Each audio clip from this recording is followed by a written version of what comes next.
13 सितंबर 1958 को बिहार के दारुल हुकूमत पटना में पैदा होने वाले बाबा सिद्दीकी का पूरा नाम जियाउद्दीन सिद्दीकी था। लेकिन वो फिल्म नगरी मुंबई में बाबा सिद्दीकी के नाम से मशहूर हुए। वो तालिब इल्मी के जमाने में ही कांग्रेस से मुंसलिक थे और बांद्रा से 1980 में कांग्रेस की तलबा विंग NSUI के जनरल सेक्रेटरी मुंतखब हुए। वो 3 बार बांद्रा वेस्ट से रुकने असेंबली मुंतखब हुए और 2004 से 2008 के दरमियान फूड एंड सिविल सप्लाईज और लेबर एंड FD के वजीर रहे। इससे पहले 1992 से 1997 के दरमियान वो मुसलसल 2 बार मुंबई सिविक बॉडी के कॉरपोरेटर मुंतखब हुए। 2017 में ईडी ने मनी लॉन्ड्रिंग केस में बांद्रा में बाबा सिद्दीकी से मुंसलिक मकामात पर छापे मारे, जिसके बाद वो सियासी तौर पर ज्यादा फाल नहीं रहे, जबकि उनके बेटे ज़ीशान सिद्दीकी को ज्यादा मुतहर्रिक और फाल देखा जाने लगा। आप सब पर सलामती हो, मैं यासिर रशीद हूं और आप मेरा वीलॉग देख रहे हैं। नाज़रीन, तज़किरा चल रहा है बाबा सिद्दीकी का, वही बाबा सिद्दीकी जो सलमान खान के दोस्त थे। 2014 में बाबा सिद्दीकी बांद्रा ईस्ट से इंतखाबात हार गए, लेकिन सन 2019 में उनके बेटे ज़ीशान सिद्दीकी ने वहां से जीत हासिल की। इंडिया का शहर मुंबई, उसकी एक मारूफ सियासी शख्सियत बाबा सिद्दीकी को हफ्ते की शब गोलियां मारकर कत्ल कर दिया गया। बाबा सिद्दीकी के बारे में कहा जाता है कि उनकी बॉलीवुड के कई अदाकारों से दोस्ती थी और वो बिलखुसूस माह रमजान अल मुबारक के दौरान अपनी बड़ी इफ्तार पार्टीज के लिए भी मशहूर थे। मुंबई पुलिस के मुताबिक हफ्ते की रात के करीब 9:30 बजे बांद्रा ईस्ट के इलाके में उन पर कई राउंड फायर किए जाते हैं। उन्हें तशवीशनाक हालत में लैलावती अस्पताल में दाखिल करवाया जाता है, जहां पर वो आखिरी सांसें लेते हैं। इस वाकये के फौरन बाद इंडिया की मगरबी रियासत महाराष्ट्र के वजीर आला एकनाथ शिंदे ने एक प्रेस कॉन्फ्रेंस की, जिसमें बाबा सिद्दीकी की मौत की तस्दीक की जाती है और कहा जाता है कि इस मामले के अंदर 2 लोगों को गिरफ्तार किया गया है।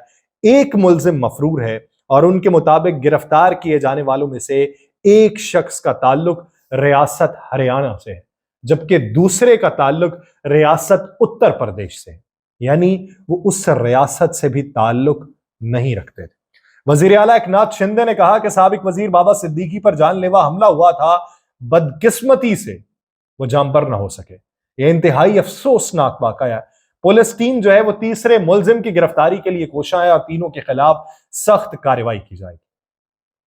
बाबा सिद्दीकी की मौत के बाद बॉलीवुड के अदाकार संजय दत्त सबसे पहले उनके खानदान से मिलने पहुंचते हैं, जबकि सुबह सलमान खान को भी उनके लवाहिकीन से मिलते देखा जा सकता है।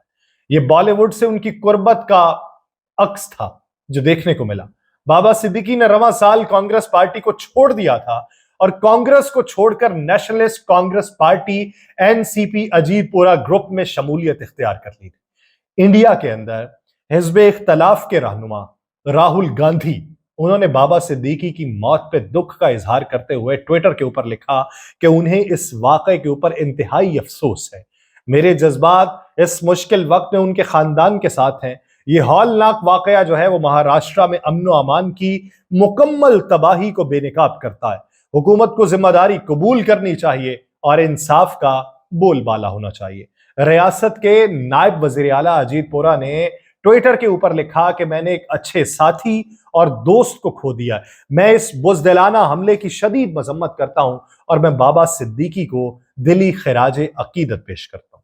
अब आते हैं उन हकायक की तरफ जो हकायक इस पूरे वाक़े में मख्फी रहे या जो आया हुए है, तो उसके बाद का टारगेट कौन होगा। पुलिस ने यह बताया है कि 9:30 बजे रात को निर्मल नगर के एक कैंपस में यह वाक़या रूनुमा होता है और इस मामले के अंदर 2 मुश्तबा अफराद को गिरफ्तार किया जाता है, जबकि इसकी जांच जो है वो मुंबई पुलिस की क्राइम ब्रांच कर रही है। पुलिस बाबा सिद्दीकी के कत्ल के मामले की 2 जावियों से जांच कर रही है, एक बिश्नोई गैंग, दूसरा कच्ची आबादियों से मुतल्लिक। बाबा सिद्दीकी की फिल्म स्टार सलमान खान से कुर्बत की वजह से उनके कत्ल में बिश्नोई गैंग के मुलव्विस होने का शुबा जाहिर किया जा रहा है। वो वक्त कि जब सलमान खान पर राजस्थान में शूटिंग के दौरान काले हिरन को मारने का मामला अदालत में जारी था, तो उस दौरान बाबा सिद्दीकी उनके साथ खड़े थे और काले हिरन के मामले के ऊपर बिश्नोई बरादरी सलमान खान से नाला थी। کیونکہ ان کے نزدیک کالا ہرن قابل احترام ہے اور وہ اس کی پوجا کرتے ہیں۔ اور لارنس بشنوئی گینگ ہے، اس کا نام اس سے پہلے اداکار سلمان خان کو جان سے مارنے کی دھمکیوں اور حملوں میں بھی سامنے آتا رہا۔ تمام 3 شوٹر جو ہیں وہ اپنے ساتھ لال مرچ پاؤڈر اور کالی مرچ کا سپرے ساتھ لے کے آئے تھے۔ جیسے ہی ایک شوٹر نے بابا صدیقی کو ٹارگٹ کیا، اس وقت جو باقی 2 شوٹرز تھے انہوں نے وہاں پر موجود بابا صدیقی کا واحد گارڈ اس کی آنکھوں میں لال مرچ پھینک دی تھی اور بابا صدیقی کو نان کیٹیگرائز سیکیورٹی دی گئی تھی۔ ان کی سیکیورٹی پر کل 3 جوان مامور تھے جو 3 مختلف شفٹس کے اندر کام کرتے تھے۔ اس طرح ایک وقت میں صرف ایک گارڈ ہی ان کی حفاظت کے اوپر مامور ہوتا تھا۔ انہیں 15 دن پہلے جان سے مارنے کی دھمکی ملتی تھی اور اس کے بعد انہیں وائی کیٹیگری کی سیکیورٹی فراہم کر دی گئی، لیکن ان دھمکیوں کی آزاد ذرائع سے تصدیق نہیں ہو سکی تھی۔ مرکزی ایجنسی ممبئی پولیس کے ساتھ رابطے میں تھی، جبکہ گجرات اور دہلی کے پولیس اہلکار بھی معاملے کی تحقیقات کے اندر شامل تھے۔ سارا تھریٹ الرٹ موجود تھا، لیکن اس کے باوجود بھی یہ واقعہ رونما ہو جاتا ہے۔ اگرچہ بابا صدیقی کو ریاستی سطح پر ایک سیاستدان اور کانگریس کے سرگرم رکن کے طور پہ جانا جاتا ہے، لیکن قومی سطح پر وہ بالی ووڈ کے ایکٹرز سے اپنی قربتوں اور اپنی افطار پارٹی کے لیے زیادہ مشہور تھے۔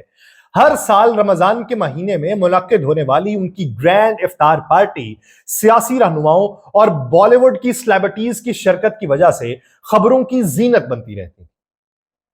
وہاں کے مختلف لوگ، وہاں کے سینئر صحافی، اگر ان کی رائے لی جائے تو وہ بابا صدیقی کے بارے میں یہ کہتے ہیں کہ ابتدائی دور کے اندر بابا صدیقی کی سیاسی سرگرمیوں کی جو جگہ تھی وہ باندرا تھی، اور یہ وہی جگہ ہے جہاں زیادہ تر فلمی شخصیات کے گھر پائے جاتے ہیں۔ اس وقت جسے بینڈرا بھی کہا جاتا ہے، اردو میں باندرا کہتے ہیں، یہ بینڈرا وہ جگہ ہے جہاں پہ آپ کو مختلف سٹارز کے گھر ملیں گے، جس طرح کپل شرما شو کے اندر کام کرنے والے بے شمار لوگوں کے گھر وہاں پہ ملتے ہیں۔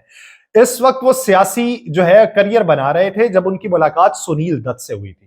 بابا صدیقی اور سنیل دت کے درمیان کافی قربتیں تھیں، اور یہی وابستگی سنیل دت کے صاحبزادے سنجے دت کے ساتھ بھی قائم رہی، اور سنجے دت اکثر بالی ووڈ پارٹی سے غائب رہتے تھے، لیکن ایسا کبھی نہیں ہوا کہ وہ بابا صدیقی کی افطار پارٹی میں شرکت کرنا بھول جائے۔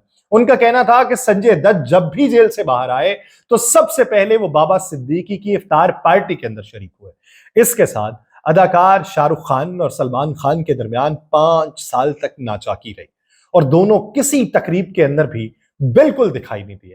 لیکن پھر کہا جاتا ہے کہ بابا صدیقی نے کوششیں کی، اور ان کی کوششوں کی وجہ سے دونوں نے اپنے اختلافات بھلائے، ایک دوسرے کو گلے لگایا، اور 2013 کے دوران ایک افطار پارٹی پہ دونوں بغلگیر ہوئے، اور اس کا منظر جو تھا وہ سب کے سامنے آیا۔ پھر کہا گیا کہ 2 خان آپس میں مل بیٹھے۔ اس کے بعد یہ دونوں اداکار مسلسل ایک ساتھ نظر آتے رہے اور ایک دوسرے کی تعریف میں کوئی کسر نہیں رکھتے رہے۔ لیکن اس واقعے نے جہاں پہ سلمان خان، شاہ رخ خان، سنجے دت اور ان کے قریبی لوگوں کو افسردہ کیا ہے، وہاں پر اگلے ٹارگٹ کے لیے کوشن بھی چلا گیا کہ جہاں پہ بشنوئی گینگ جو ہے وہ الارمنگ سچویشن پیدا کرتا ہے اداکار سلمان خان کے لیے، ان کے خاندان کے لیے، ان کے والد کے لیے، ان کو خطوط بھیجے جاتے ہیں، اور وہاں پر یہ واقعہ رونما ہوا جو کسی عام فرد کا نہیں ہے بلکہ ایک سیاسی رہنما کا ہے، اور بھارت کے اندر اداکاری کے میدان میں جوہر دکھانے والوں کے قریبی دوست کا ہے۔ تو جہاں پر وہ واقعہ رونما ہوا ہے تو اگلے ٹارگٹ کے بارے میں اس وقت چہ مگوئیاں جاری ہیں، لیکن ہم یہ امید کرتے ہیں کہ حالات بہتری کی طرف جائیں اور جو لوگ ہیں وہ پکڑے جائیں اور انہیں قرار واقعی سزا دی جائے۔ مجھے دیجیے اجازت، اللہ نے کے بعد۔